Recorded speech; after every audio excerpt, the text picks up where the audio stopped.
All right, welcome to 103 Alex Bay Road here in Teresa. Like I was telling Peter here, I sold the house across the street a few years ago for $360.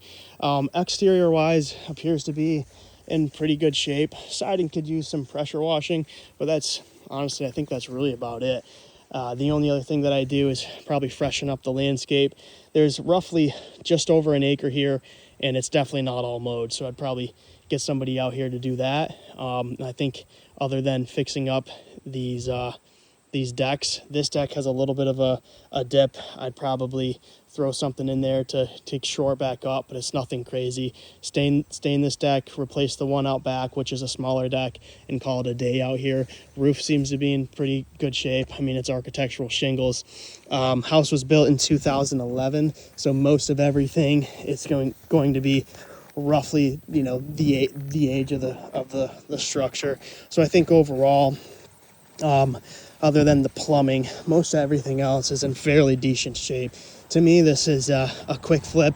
Come in, replace the plumbing, make sure furnace, water heaters work, figure out the moisture in the basement, and then you're back on the market. Now, I know you guys like to list a little bit higher. Just FYI, we saw a pretty steep drop off in end of May, June, July. So depending on where you end up landing, this is anywhere between a 300 to probably 325, upwards of 350 house, depending on what you do. You finish the basement, things maybe, you know, you may look a little bit different, but I don't know if I would necessarily do that with how big the house already is. Old wood, you can see you got a little bit of rot here. I'd shore this up and then move on. And again, I don't know if you can see the roof, but roof looked good. Here's a quick little 360 of the land. Looks like your septic tank's probably right around there. You can see it coming into the house right there. You have a 2-car garage, which we'll see in a little bit, but that really concludes the exterior. I mean, even the gutters, you can see the gutters were done properly and the drainage.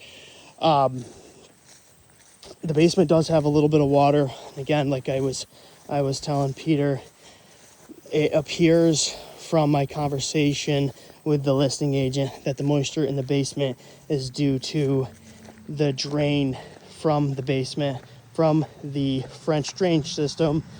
Probably froze over or does not operate anymore, so they added a sub pump. But either way, I'm gonna stop the video here.